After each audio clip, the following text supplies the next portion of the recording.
America has a leadership crisis. Yes, it does. And it's costing us our humanity.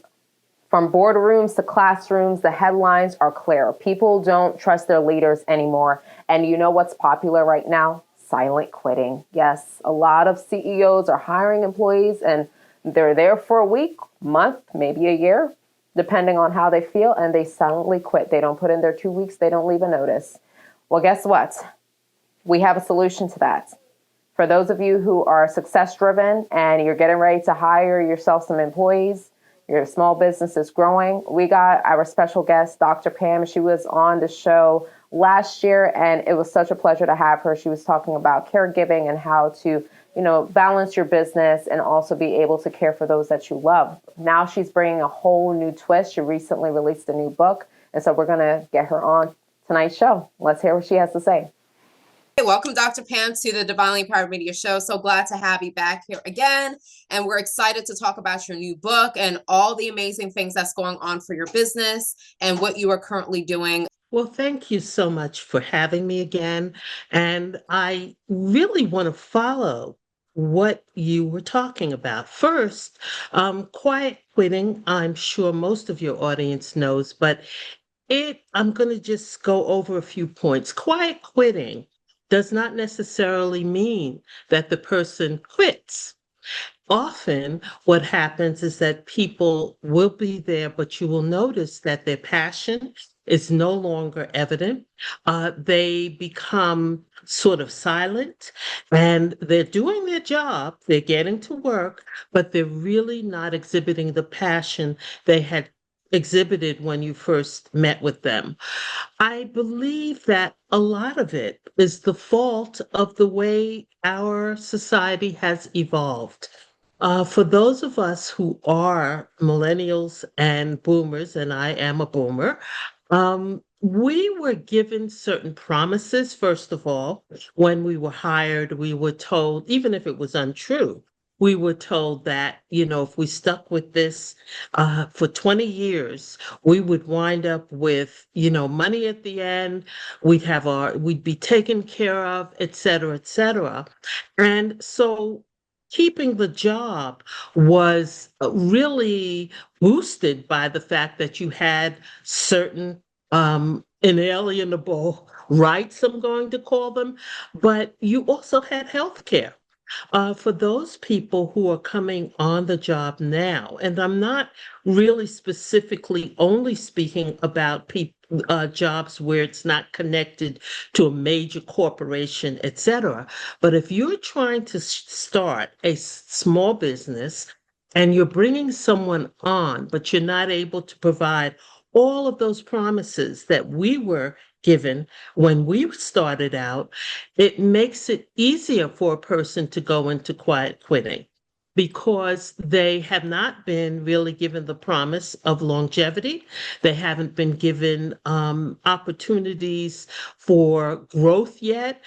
They don't know how to cover their insurances. There are a lot of things that are lacking in the package for people who are coming on the job now. I just also want to say that we are in a time when technology has become intensely important. And as we all know, AI is at the top of the list. So there are many positions that people might have been hired for previously that are not filled because people are not necessarily keeping up with that technology, et cetera, or when they get into the workplace, they may not feel they want to follow what's going on from a technological perspective. I think there are many things going on, but I will tell you, I feel that leaders who talk with their staff, who communicate with their staff, and who do it on a regular basis are better off than those who try to block them from their rights and, get into battles with them. It's just a horrible situation. How can leaders of today be able to keep their communication consistent, be able to make sure they're providing for their employees and helping their employees, but at the same time, they're continuing to grow their business with these different challenges that come? Well, there are a couple of things. Number one is, let's be real. The reality is that a lot of the push for people to get back into the office has to do with real estate and the fact that, owners and folks are paying for real estate that's not full. And the idea is I need to have my people back in here, not only because it helps with the office communication in some instances, etc., but because I'm paying for this space and I need to have it full. The truth of the matter is there needs to be an orientation toward looking at what people want now. The pandemic taught us that many people did not need to be in the office to do their work and to get the job done. And as a matter of fact, there were people who found that when they were home, they were actually working harder than they were when they were in the office because you didn't take the break to go out for lunch. You didn't take the break to leave the desk, et cetera, et cetera. So there is a mixed discussion about whether people are more productive at home than they are in the workplace. I do believe that for people who are young, there is an increase in the socialization and to the extent that that is helpful to the business, then that is a good thing. But a lot of people are making demands that are really unreasonable. You know that the person who is working specifically on paper items, they really don't even talk with people to do their work. There really is, and you don't make an opportunity for that to happen, by the way. There isn't a need for them to be at their desk 5 days or 6 days, whatever it is that you're demanding per week. So some flexibility on your part might be the way to go. You have to look at your business and you have to look at the people who are coming to you and try to make that match, right?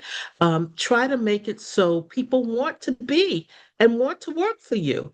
And unfortunately, that is not happening in a lot of instances. Additionally, as you pointed out before, it's not only gas, but it's traveling back and forth. It is, if you are working at other than work, you are able to control where your food comes from.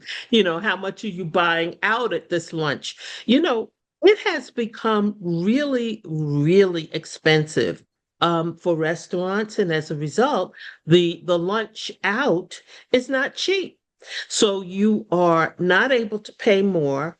You're asking the person to do the same thing that their predecessors may have done, but had more benefits. There's a mixed discussion going on. At the best that a leader can do, the best thing is to begin to first engage the population of people who are coming in. And one other thing I want to say about this is one of the other complaints that many Gen Zers have is that the people older than them won't hurry up and get out, right? So their perspective is that the people who were older than them were supposed to play the role the way that it was played in the past. You put your 20 years in, they give you a clock or something, and you get out. But what they're finding, what leaders are finding is that the workplace is a mixed affair. It's not just Gen Zers, it's not just millennials, it's all everybody. Yeah. And so we have to figure out what the pluses about that are and see if we can put together the right blend for the places that we work or Yes. lead. Or what are some ways that leaders of today and those who may want to get jobs, because there are still people that are looking for jobs. They're on LinkedIn, they're on Indeed, they're still looking for jobs, and they're having a really tough time finding a job, so like what is a great way for both leaders and those who are seeking, opportunities to work and contribute their gifts and their talents to these companies? What would be some ways for them to break these barriers? Like, okay, technology, we don't by any means want to say we're competing with technology, but I feel like in these times we are, because that's the world, that's where we're heading to, that's what. Well, for those people who are looking for the jobs, Yeah. it's really important to know what you are willing to do, Okay. right?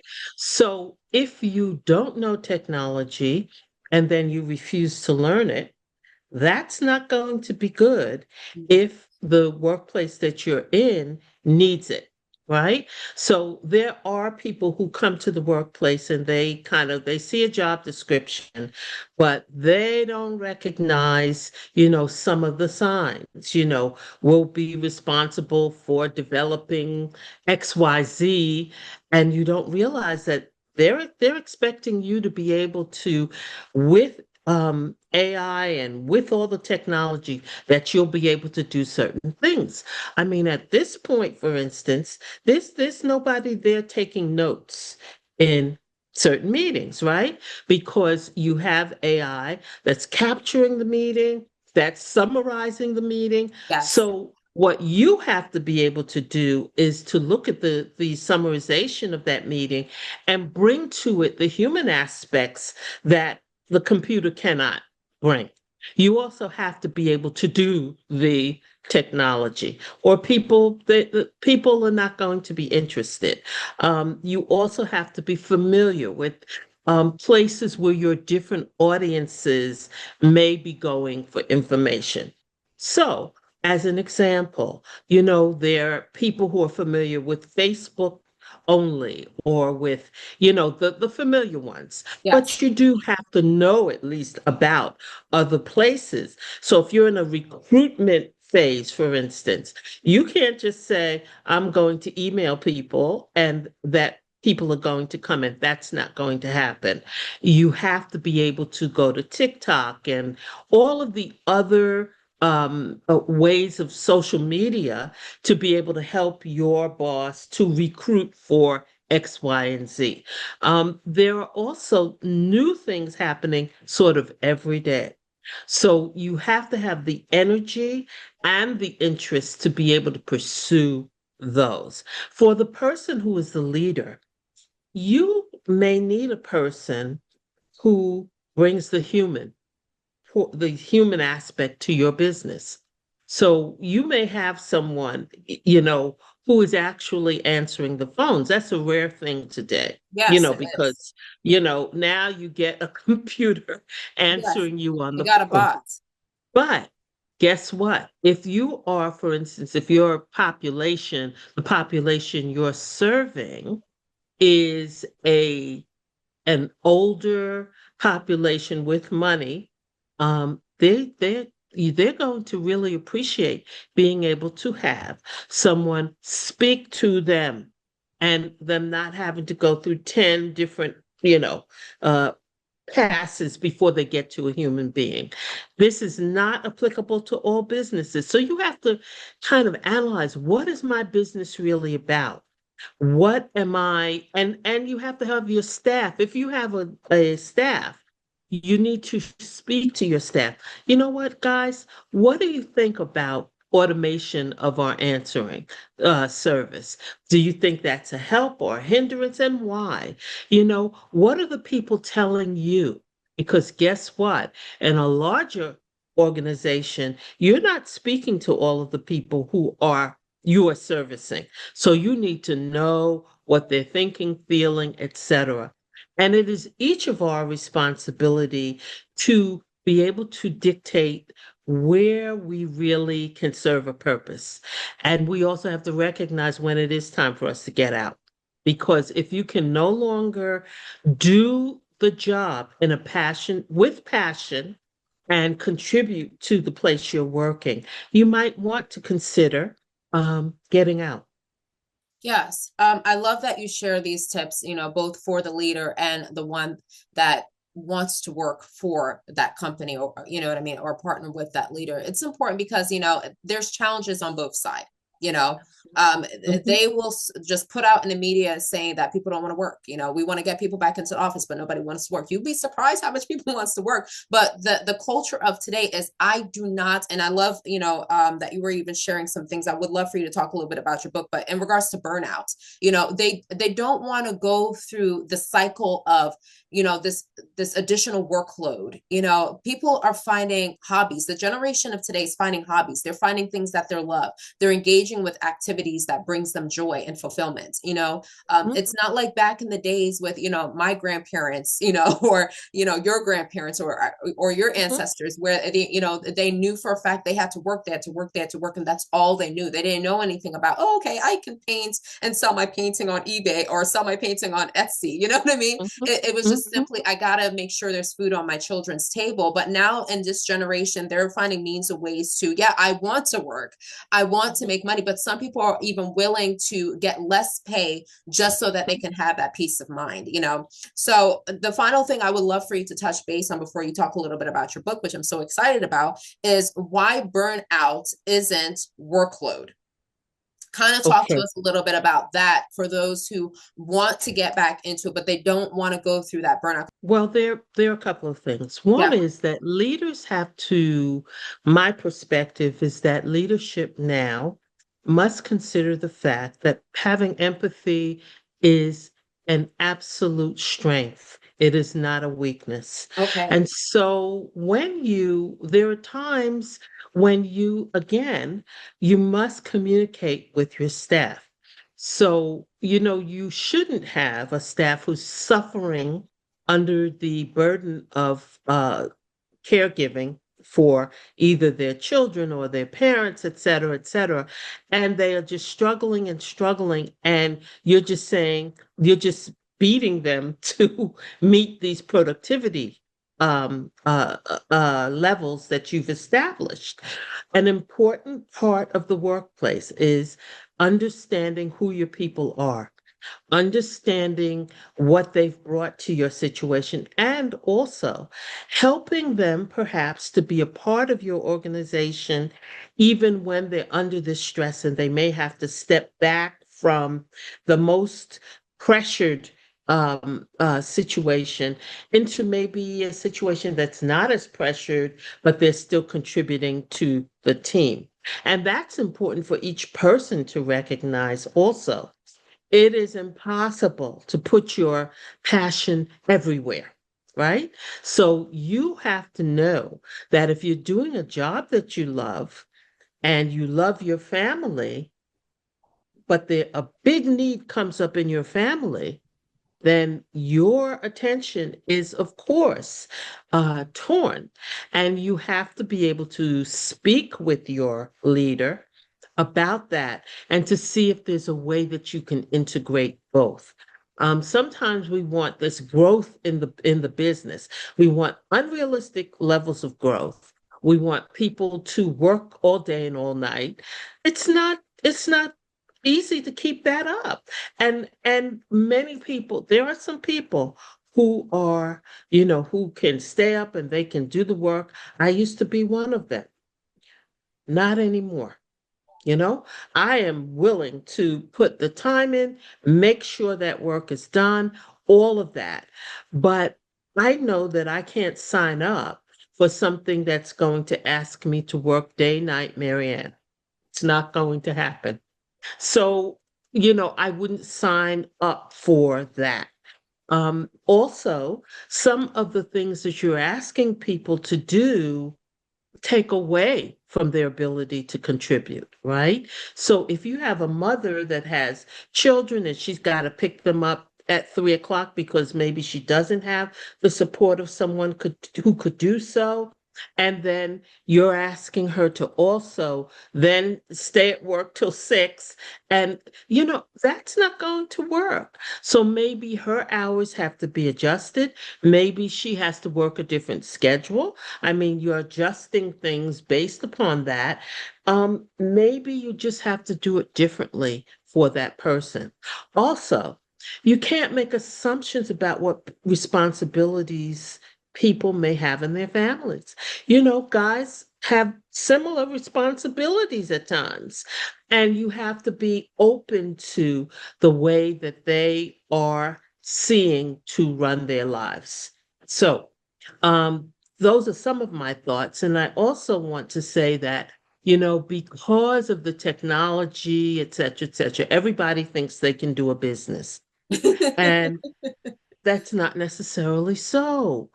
Um, but you can't expect your job to, you know, be put in the background while you do your business at work. You know, you really have to try to balance the two. Please share Mhm. with us a little bit about your book.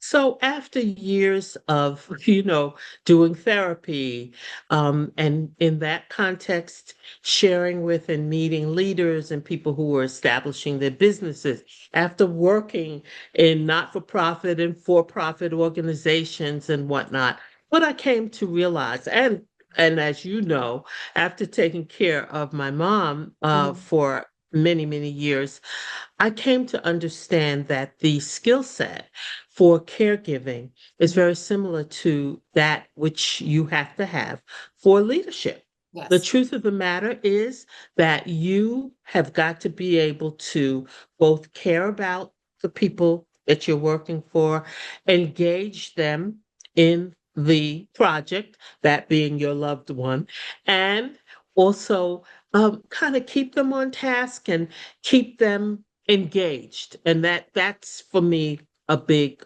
thing. But I realized that the emotional intelligence that I had around caregiving really worked at the job also. Wow. I fortunately was asked to be in leadership positions for most of my career, and I realized that I was using the same set of skills. So I felt that it was important, especially now as we look at what's going on in our world. We look at the where empathy is not, you know, Yes. and we see how well that's going. And I think we would agree that it hasn't, in many instances, it's not going well. And so, what we need is to be able to develop that skill set and really start as a leader by looking at yourself and really making sure you're cared for so that there's certain things you're not needing from your staff. Rather, you're able to be the empathic one and deal with your staff in a realistic way. You don't need them to kind of bow down to you and do the various things we see going on right now. And I realized that we needed to write about it. And so that is why this book has come into being. My plan is to do workshops in the new year, to develop workshops that will be useful on a number of levels because people need to talk about it. Just as you and I have spoken about it today, people need to talk about it. They need places where they can ask questions about it, and they need to know where to start. And tell us the title of your book, and please share it with our audience. And here is the book. It's called Lead Like You Care. And I'm going to read the rest so I don't make an error. What caregiving teaches us about building teams that thrive. Beautiful, So beautiful. And where can our audience purchase your book? this can be purchased on Amazon. And so, you know, that's the go-to for this and my other books. Awesome. Do you have it available in ebooks? And It also is available as is Kindle. It's Kindle. available as a soft cover, and the hardcover is also available. Oh, you also have a hardcover. That's awesome. Yes, I do. Yeah. Yeah. For leaders, a lot of times leaders want a hardcover book. So Love it. Love it. This book is amazing. I'm so grateful for what you're doing in the marketplace. This is very much well needed. It's not spoken enough about. No one never needs to feel like, you know what, I'm going to start a job and then quit it the next day because I'm unfulfilled, I'm unhappy. Leaders need to know how to navigate in the new culture that we're in, and how to, speak the language of the upcoming generation so that their businesses can continue to thrive, especially those who have small businesses and they want to grow and continue to grow. So many companies have shut down, went on foreclosure, bankruptcy, because they don't have any workers. And, we never want to get to the place where we're thinking, okay, we have to always go overseas to pay a little bit of nothing to get, those who are overseas to work for us. We want our American citizens to thrive, to know that they also too can have the American dream, quote unquote, be able to purchase their homes, be able to provide a good life for their family, make sure their children are getting the best education, and move forward. That's what God wants for us. That's what God wants for his children. So Dr. Pam, it was a pleasure to have you on tonight's episode. Thank you really so much. I strongly believe that all the tips that you have shared is definitely going to be a blessing to those who have tuned in, those, whether they are looking for jobs or they want to hire someone for a job. I believe with all my heart that these tips are definitely helpful. Thank you so much. There you go. That was Dr. Pam. She was back again, this time to share with us tips on how to implement caregiving into the marketplace. If you're a leader or someone that's looking for a job currently, you want to partner up with a company, these are the tips you want to start taking advantage of, because yes, times are changing and it's only getting worse, and God already let us know in his word that these things will come. There's going to be a famine on the land. People are going to become more wicked, more selfish, So as a leader, or a small business owner that's growing in your business, this is your time to make sure you are taking the time during the interviews to ask those who could potentially be a team member, what would they like for the position? Like, what would they like to benefit from your company? And have empathy, be empathetic. And for those of you who are seeking jobs, don't be afraid to put up your standards, don't neglect these interviews, because you never know what door can open for you, but be okay with putting up your boundaries and know that this is what I want.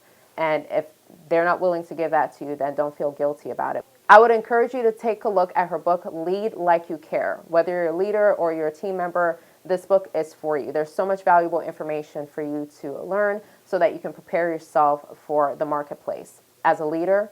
And remember, even if you're a team member, you're still a leader. You're still doing something to contribute to that company, okay? So check out Dr. Pam's book, Lead Like You Care. It's on Amazon.com. You can purchase it either with Kindle or as a soft cover or a hard copy, okay? And also you can head over to her website, www.drpamstraker.com.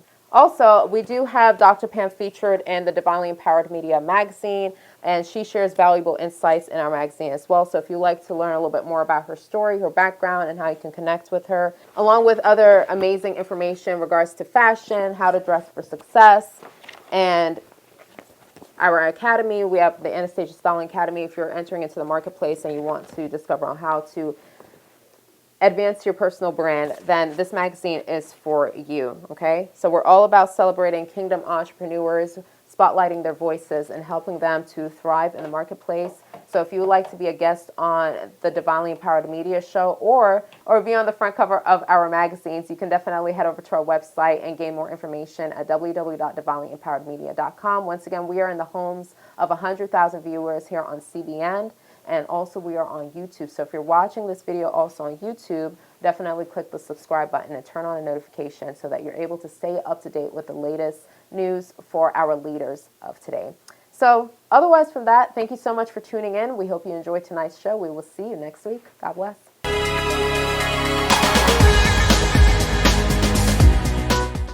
Careers, caring for others, busy days that never seem to end. Here, we invite you to let it all go. Step through our doors at 1382 Namans Creek Road, Garnet Valley, PA. Breathe in the calm and prepare to be cared for. Angela Renee's Therapeutic Salon and Spa. Whether you need a moment of deep relaxation, recovery from chronic stress or pain, or simply a chance to reconnect with yourself, We've designed every detail of your visit to meet you where you are. Ready to begin your journey to wellness? Call 610-999-5796. We're by appointment only, waiting to guide you gently back to balance and peace.